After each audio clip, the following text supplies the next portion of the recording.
kun yksi sairastuu, monen maailma muuttuu. Me Varsinais-Suomen FinFamilla tuetaan jokaista mielenterveys- ja päihdeläheistä. Onko termi sulle uusi? Mielenterveys- tai päihdeläheinen on ihminen, jolla on kokemusta itselle tärkeän henkilön mielenterveyden tai päihteiden käytön haasteista. Sairastunut tai oireileva ihminen voi olla kuka vain. Oma sisarus, oma vanhempi tai muu tärkeä aikuinen, isovanhempi, serkku, tuttava, sun seurustelukumppani tai oma ystävä tai kaveri. Siis ihan kuka vain, jonka vointi vaikuttaa suhun. Kun toisen tilanne mietityttää ja huolettaa, tilanne voi tuntua itsestä aika kuormittavaltakin. Silloin ei ole hyvä jäädä ajatusten kanssa yksin. Tiesitkö, että jopa joka 4. alaikäinen elää perheessä, jossa on mielenterveys- tai päihdehaasteita? Jos tuntuu siis siltä, ettei kellään muulla ole tällaista, se ei pidä paikkaansa. Tilanteisiin liittyy usein piilottelua ja häpeää, jonka vuoksi liian moni ei hae tukea itselleen, vaikka riski myös omalle sairastumiselle on suuri. Jopa 60%, siis yli puolet, masentuneiden vanhempien lapsista sairastuu itse ennen 25 vuoden ikää. Riskiä omalle sairastumiselle, puhutaan sitten mielenterveys- tai päihdehaasteista, lisää pitkittynyt stressi, jota huolta kantaessa usein ilmenee. Voi tuntua siltä, ettei saa nukutuksi tai on vaikea keskittyä koulussa, kun se sairastuneen tilanne pyörii mielessä ja stressaa. Mielessä pyörii usein kysymyksiä ja keskenään ristiriidassa olevia tunteita. Moni pohtii esimerkiksi, että kauanko tämä tilanne kestää, mistä voisi saada apua läheiselle, paraneeko se oma läheinen tai kenelle tilanteesta ylipäätään voisi kertoa. Voi pohtia, että mikä tilanteessa on normaalia, miksi just meille on käynyt näin ja miten me pärjätään tästä eteenpäin. Moni pohtii, että mitä muut ajattelee, pitääkö itse tehdä kaikki, mitä mä oon tehnyt väärin, miten jaksan ja sekoanko mä itse.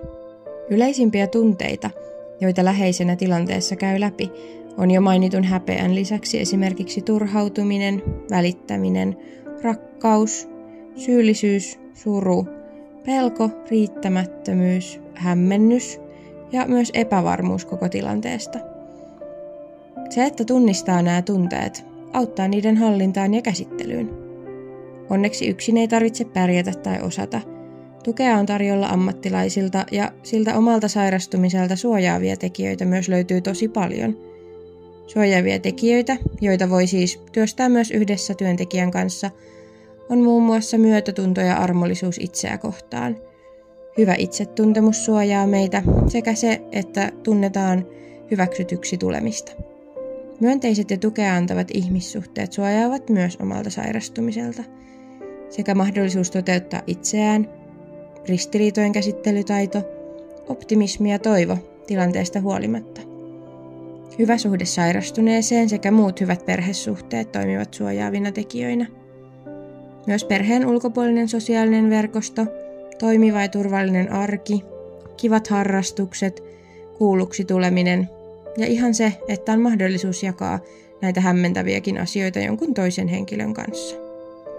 Kuten huomaat, on myös valtavan monta asiaa, jotka antavat tukea ja joista saa voimaa itselleen, kun tilanne sitä vaatii. Rajaamisen taito on yksi merkittävimmistä hyvinvointiamme tukevista asioista, joista haluan sanoa vielä muutaman sanan ihan erikseen.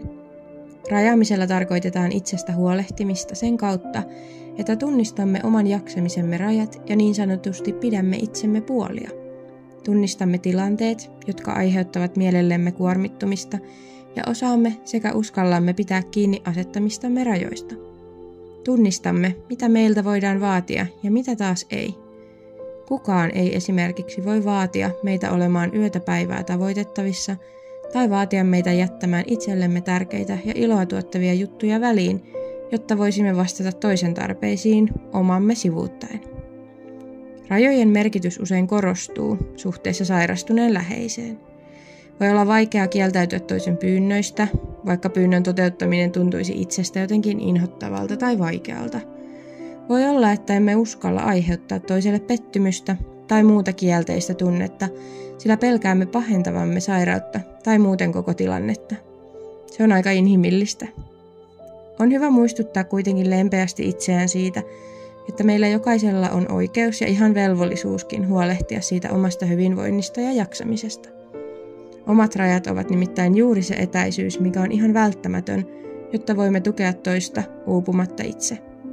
Se, että pidämme myös itsestämme huolta, ei ole välinpitämättömyyttä toista kohtaan. Voimme samaan aikaan rakastaa ja välittää toisesta, vaikka samalla pitäisimme myös itsemme terveenä ja turvassa. Nämä pohdinnat, mitä usein mielenterveys- ja päihdeläheiset mielessään käyvät, ovat aika isoja. Ne aiheuttavat psyykkistä kuormittuneisuutta, josta on tärkeää pystyä myös palautumaan. Fyysisen kuormittumisen, kuten vaikka salitreenin tai muun urheilun jälkeen, meidän on yleensä helpompi muistaa palautumisen merkitys. Kauppojen hyllyiltäkin löytyy ihan kaikenlaisia palautusjuomia ja jauheita. Mutta miten sitten huolehtia oikein siitä psyykkisestä palautumisesta? Lista suojaavista tekijöistä, joista äsken puhuinkin, on hyvä pitää mielessä ja pohtia, mitkä asiat tuottaa meille iloa ja antaa voimaa siinä omassa elämässä ja arjessa.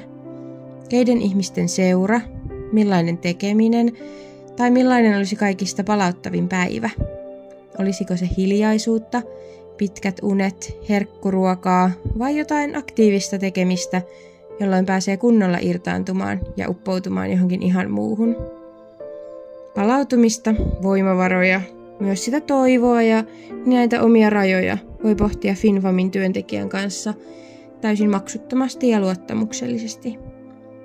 Meidän yhdistys, eli Varsinais-Suomen FinFami, järjestää myös tietoiskuja, ryhmätoimintaa ja myös ihan verkkovälitteistä tukea, jos haluaa ottaa yhteyttä anonyymisti tai jos sulle on mieluisempaa keskustella vaikka kirjoittain kuin kasvokkain.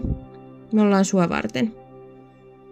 Kaikesta meidän toiminnasta voi etsiä lisätietoja nettisivuilta osoitteesta www.vsfinfami.fi ja toki somessa kannattaa myös ottaa seurantaan @vsfinfami sekä erityisesti nuorten viestintään keskittyvä huolenkantajat-tili @huolenkantajat. Ethän siis jää yksin, kun kaipaat tukea tilanteeseesi. Ota yhteyttä.